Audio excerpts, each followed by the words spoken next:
بسم اللہ الرحمن الرحیم۔ السلام علیکم ناظرین۔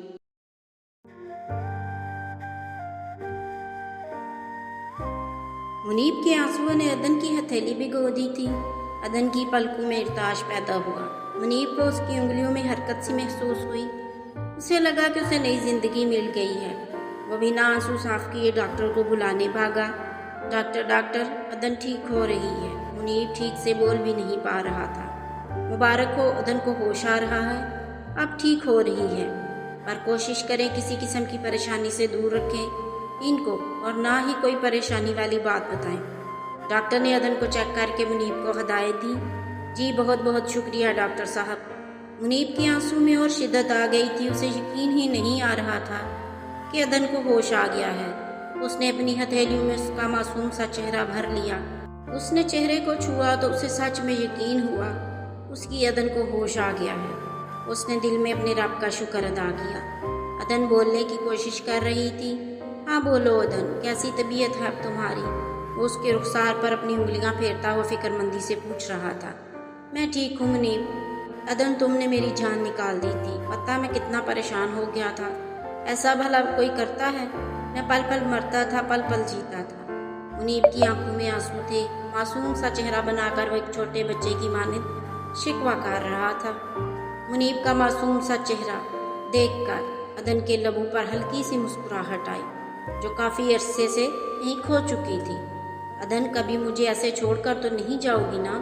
پلیز عدن، مجھے چھوڑ کر مت جانا۔ ہاں، اگر تم میرے ساتھ خوش نہیں ہوگی تو میں تمہاری لائف سے دور چلا جاؤں گا، پر وعدہ کرو تم اپنا خیال رکھو گی نا؟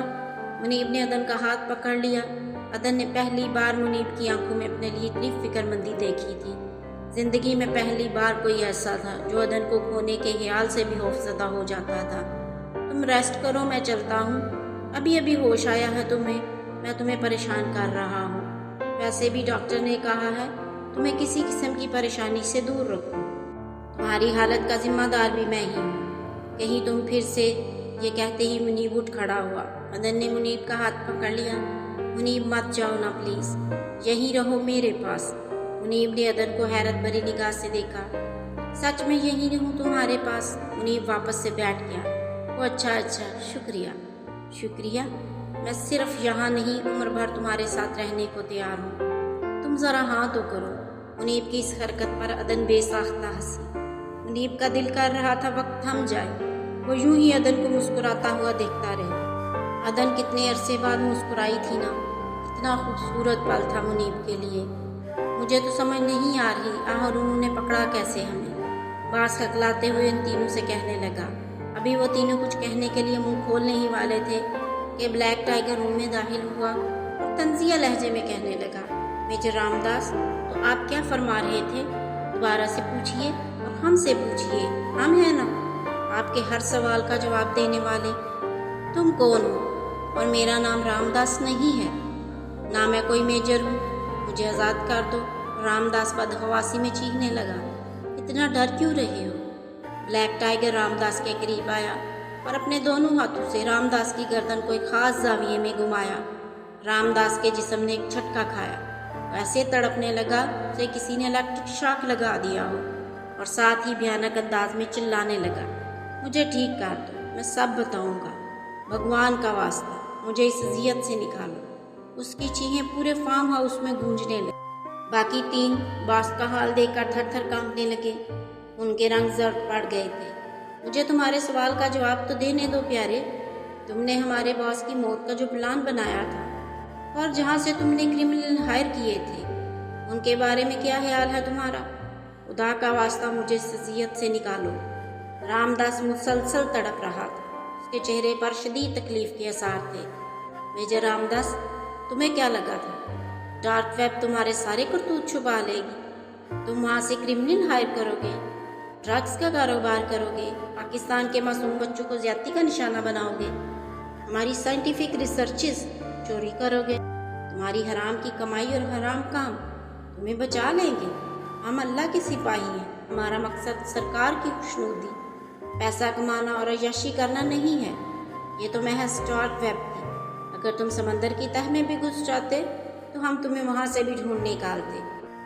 ब्लैक टाइगर गुस्से और नफरत से फूंका रहा था। अब मैं तुम्हें जो कहूँगा शराफत से हर बात मानोगे, तुम मेरी नहीं, अभी तो ये शुरुआत है। मैं तुम्हारा वो हशर करूँगा कि तुम मौत भी मांगोगे तो वो भी नहीं आएगी तुम्हें। ब्लैक टाइगर का लहजा इतना करख्त और खौफनाक था कि बाकी तीनों भी कांप कर रह गए थे।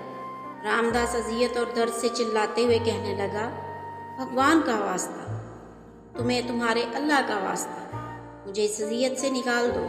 तुम जो कहोगे तो वो करूँगा, बस तुम मेरी अजियत ख़त्म कर दो। ब्लैक टाइगर तलखी से मुस्कुराया और रामदास को बालों से पकड़कर एक जोरदार झटका दिया। रामदास की हालत ठीक होने लगी। अदन ने मुनीब की जानब देखा। अदन कुछ कहना चाहती थी पर खामोश थी। हाँ अदन बोलो, खामोश क्यों हो गई हो? मुनीब, वो मामा बाबा, अदन ने धीमे लहजे में कहा, फिर खामोश हो गई। अदन से ठीक से बोला भी नहीं जा रहा था। मामा बाबा से मिलना है। अदन मुनीब की अधूरी बात समझ गया था। अदन को बोलने में तकलीफ हो रही थी। अदन ने खामोशी से हाँ में सर हिलाया और नजरें नीची कर ली। ठीक है, तुम जल्दी से ठीक हो जाओ, फिर मैं तुम्हें तुम्हारे घर छोड़ आऊँगा, पर अभी तुम कुछ मत बोलो, तुमसे बोला नहीं जा रहा, अभी रेस्ट करो। अदन ने खामोशी से आंखें बंद कर ली। छोड़ आऊँगा? क्या वाकई मुनीब मुझे छोड़ देगा? हाँ तो ठीक है, छोड़ देना, अच्छी बात है। अदन दिल ही दिल में खुद से सवाल कर रही थी, खुद को खुद ही जवाब दे रही थी। कहीं ना कहीं मुनीब को खोने का डर अदन को बेचैन कर रहा था। रामदास अभी तक हाँफ रहा था, उसके चेहरे पर वाज़े खौफ झलक रहा था। ब्लैक टाइगर ने दीवार पर लगा रेड बटन दबाया था। बीप की आवाज़ आते ही बाकी तीनों कैदियों की इलेक्ट्रिक चेयर्स पलक झपकते ही फर्श के नीचे मौजूद तहखाने में चली गई थी और फर्श बराबर हो गया। रामदास ने खौफ से अपनी आंखें बंद कर ली। ब्लैक टाइगर उसकी हालत देखकर नफरत भरे लहजे में बोलते हुए आगे बढ़ा, मेरी बात गौर से सुनो, ये तुम्हारा ट्रांसमीटर है जिस पे अपने बास से बात करते हो। सबसे पहले तो उसे इत्तला करो कि मिशन मुकम्मल हो गया है और फाइल तुम्हारे पास पहुंच चुकी है। ये इत्तला पहुंचाओ, उसको जल्दी करो। होशियारी दिखाई तो तुम्हारे जिस्म के टुकड़े टुकड़े करके कुत्तों के आगे डाल दूंगा। ब्लैक टाइगर का लहजा इस कदर सर्द और भयानक था कि रामदास कांपने लगा। इतने में ब्लैक टाइगर की वॉच वाइब्रेट करने लगी। ब्लैक टाइगर ऑपरेशन रूम में चला गया। ब्लैक टाइगर ने कलाई पर बंधी वॉच के डायल को टच किया और बोला, black tiger speaking over, mission की तफसील बताओ। ओवर, बास की नरम मगर संजीदा आवाज सुनाई दी। ब्लैक टाइगर, सारे इंतजामात मुकम्मल हैं, तो रामदास को खुद भेजोगे तुम यहाँ? ब्लू कैट ब्लैक टाइगर से पूछने लगी। ये रिस्क नहीं लिया जा सकता। एजेंट 0009 का कद काट रामदास जैसा है, वो लहजे बदलने का भी माहिर है। तुम जानती हो ये मिशन हमारे लिए कितना अहम है। अगर हम रॉक एजेंट्स पकड़ने में कामयाब हो गए तो कुछ अरसे तक के लिए हमारे दुश्मन मुल्क के हौसले पस्त रह सकते हैं और दहशतगर्दी की आग सर्द पड़ सकती है। अब तक हम अपने 2 एजेंट्स खो चुके हैं।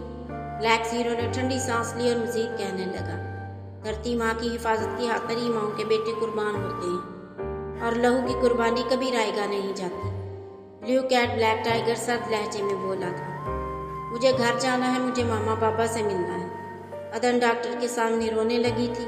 एक छोटे बच्चे की माँ ने जिद करने लगी थी, देखें अदन मैडम, आप अभी कोमा से बाहर आई हैं, आपको रेस्ट की ज़्यादा ज़रूरत है, लिहाजा आप रेस्ट करें। आपके लिए स्ट्रेस लेना बेहतर नहीं डॉक्टर अंकल, मुझे घर जाना है, मुझे डिस्चार्ज कर दें प्लीज़, मैं बिल्कुल ठीक हूँ। अदन ने उठने की कोशिश की। अदन, मुनीब अदन की जानिब बढ़ा। अदन की आंखों में आंसू थे, जिसे देखकर मुनीब के दिल को कुछ होने लगा। मुनीब, मुझे आपसे बात करनी है, आए मेरे साथ। डॉक्टर मुनीब को अपने साथ ले गया। देखें मुनीब, अदन अभी कोमा से बाहर आई है, मैंने आपको पहले भी समझाया था, इनको किसी किस्म का डिप्रेशन ना दें, उनके लिए और उनकी सेहत के लिए बेहतर नहीं है। लिहाजा वो जो कहें, जैसा कहें बेहतर होगा, आप उनकी हर बात मानें। जी ठीक है डॉक्टर साहब, बहुत बहुत शुक्रिया। डॉक्टर ने कहा है कि किसी किस्म की टेंशन नहीं लेनी, वरना मेरी जान जा सकती है, मैं कभी भी जन्नत की तितली बन सकती हूँ। अदन ने मासूम सी शक्ल बनाकर कहा। अदन, बकवास बंद करो, खबरदार जो मरने का नाम भी लिया तो मैं जान निकाल कर रख दूंगा तुम्हारी। मुनीब ने नाराज होकर कहा, जब मर जाऊंगी तो जान कैसे निकालोगे मेरी? अदन तो पाने वाली मुस्कुराहट करते हुए बोली, अदन तुम मार खा लोगे अब मुझसे, रेस्ट करो, शाबाश, अच्छे बच्चों की तरह सो जाओ। मुनीब अदन को बच्चों की तरह ट्रीट कर रहा था। देखो मैं मरने वाली हूँ, मेरी आखिरी ख्वाहिश समझ कर पूरा कर दो। अदालत भी तो सजाए मौत से पहले मुजरम से आखिरी ख्वाहिश पूछती है। मुझे घर वालों से मिलवा दो, बाबा के अलावा सबसे। अदन की आंखों में आंसू थे। जी क्या बकवास कर रही हो तुम? मरने का नाम लेने से पहले एक बार मना किया है, लेकिन तुम्हें समझ ही नहीं आती एक बात। मुनीब गुस्से से बोला, वो बाबा से क्यों नहीं मिलना तुम्हें? क्योंकि बाबा ने खुद तुम्हारे पास मुझे छोड़ा है। अब मैं सारी ज़िंदगी इनसे नहीं मिलूंगी। उन्होंने मुझे एक नामहरम के पास छोड़ दिया। अदन मुनीब के गुस्से से खौफजदा हो गई। अदन मेरी बात सुनो। उफ, अदन ने ज़ोर से अपना सर पकड़ लिया। अदन क्या हुआ, तुम ठीक तो हो ना अदन? मुनीब मेरा सर, कहा भी था रेस्ट करो, सुनती तो हो नहीं। अदन की हालत ख़राब होने लगी थी। मुनीब अदन की हालत देखते ही परेशानी से डॉक्टर को बुलाने के लिए भागा। डॉक्टर फैसल, देखे पता नहीं अदन को क्या हो रहा है, इसकी तबीयत ख़राब हो रही है। घबराने की बात नहीं है सर, मैंने इंजेक्शन लगा दिया, कुछ देर में होश आ जाएगी, आप बेफिक्र हो जाओ। शुक्रिया डॉक्टर फैसल। मुनीब अदन से। अदन ने मुनीब से कुछ कहना चाहा। चुप करके आराम करो, एक तो तुम भी बंदा बंदे को यकदम डरा देती हो। कहा भी था ज़्यादा ना बोलो, मगर तुम हो के सुनती ही नहीं, ज़िद्दी कहेगी। मुनीब ने अजीब सा मुँह बनाकर कहा, इंसान सबसे ज़्यादा ज़िद वहाँ करता है जहाँ उसे मान होता है, उसके नाज उसके नखरे उठाने वाला कोई है। लेकिन एक वक्त आता है कि उन्हीं अत्तों की वजह से बहुत अकेला हो जाता है, जैसे मैं हूँ। अदन ने अपने बहते आंसू बेदर्दी से साफ किए। अच्छा आराम करो, फिर जल्दी से पहले की तरह ठीक हो जाओ। आराम वो करते हैं जिनकी ज़िंदगी में कोई परेशानी नहीं होती। अच्छा ना सो जाओ अब चुप करके। इससे पहले अदन कुछ कहती, मुनीब ने अदन को आराम करने का कह दिया। मुनीब नहीं चाहता था अदन गुजरे हुए पल फिर से याद करके परेशान हो और उसकी तबीयत मज़ीद ख़राब हो जाए। अदन ने खामोशी से अपनी आंखें बंद कर दी। मुझे मामा से मिलना है, जर्निश और मीरा वापी से मिलना है। मुझे पता है मुनीब मुझे नहीं मिलवाएगा, मुझे खुद किसी तरीके से इस अस्पताल से बाहर निकलना होगा। अदन सोचने लग गई। मुनीब भी अदन की दवाई लेने गया हुआ था, रूम में कोई नहीं था।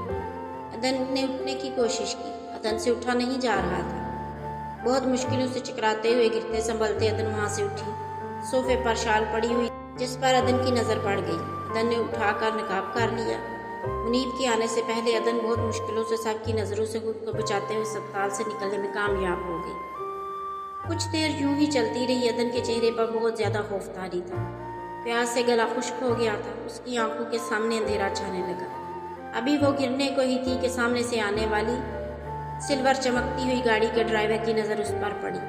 उसने फ़ौरन ही अपनी गाड़ी रोकने की कोशिश की, पर उसकी गाड़ी का रुख उसकी जानब हो गया और वो गाड़ी के सामने ही गिर पड़ी। ये कौन बदतमीज़ लोग हैं, सड़क पर चलने की तमीज़ नहीं इन लोगों को। गाड़ी में बैठे बंदे ने करख्त लहजे में कहा, सर मैं देखता हूँ। ड्राइवर ने घबराते हुए कहा, तो जाओ ना, यहाँ बैठकर मेरा मुँह क्या देख रहे हो? जी साहब। ड्राइवर घबराता हुआ अदन के पास आया। अदन को देखकर ड्राइवर को झटका लगा और वो वापस मुड़कर इस बंदे की तरफ भागा।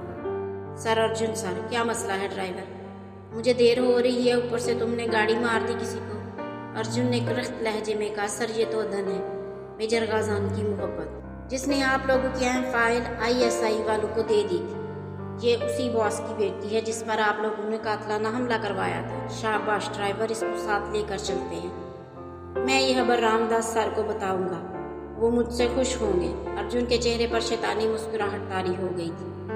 गाड़ी चलाने की तमीज़ नहीं, लड़के को गाड़ी मारती, मैं अभी पुलिस को कॉल करता हूँ। किसी बंदे ने ड्राइवर को गुस्से से कहा, मेरी बेटी, हाय मेरा बच्चा, यह तो मेरी बेटी है, तुम्हें शर्म नहीं आती? मेरी बेटी को गाड़ी मार दी, देखो ना मेरी बेटी कैसे जख्मी हो गई। अर्जुन ड्रामा करने लगा। सॉरी सर, गलती हो गई, चलो जल्दी से मेरी बेटी को गाड़ी में डालो। ये आपकी बेटी है? इस बंदे ने फिर से सवाल किया। जी मेरी बेटी है, जख्मी हो गई है, मैं इसे अस्पताल लेकर जा रहा हूँ, प्लीज़ रास्ता दें।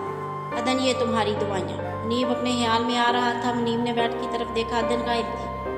अदन कहाँ हो, ये कहाँ चली गई या अल्लाह? अदन से तो उठा भी नहीं जा रहा था। मुनीब परेशान हो गया। क्या हुआ सर? मुनीब डॉक्टर राउंड पर था। मुनीब की आवाज़ सुनते ही मुनीब के पास आया। डॉक्टर फैसल, अदन नहीं है, वो पता नहीं कहाँ चली गई है। मुनीब परेशानी में अपने बहते आंसू साफ करते हुए बोला। कहाँ जा सकती है सर? मुनीब वो ऐसा कैसे मुमकिन है? इसकी तो तबीयत ठीक नहीं है। मुझे लगता है अदन को किसी ने किडनैप कर लिया है। अच्छा, परेशान ना हो, मिल जाएगी। चलो सीसीटीवी फुटेज देखते हैं, पता चल जाएगा। जी जी डॉक्टर फैसल, चलें जल्दी चलें। इस कहानी का नेक्स्ट पार्ट अगली वीडियो में अपलोड किया जाएगा। अगर आपको मेरी ये वीडियो अच्छी लगी तो मेरे चैनल को सब्सक्राइब करें, लाइक करें, शेयर करें। शुक्रिया।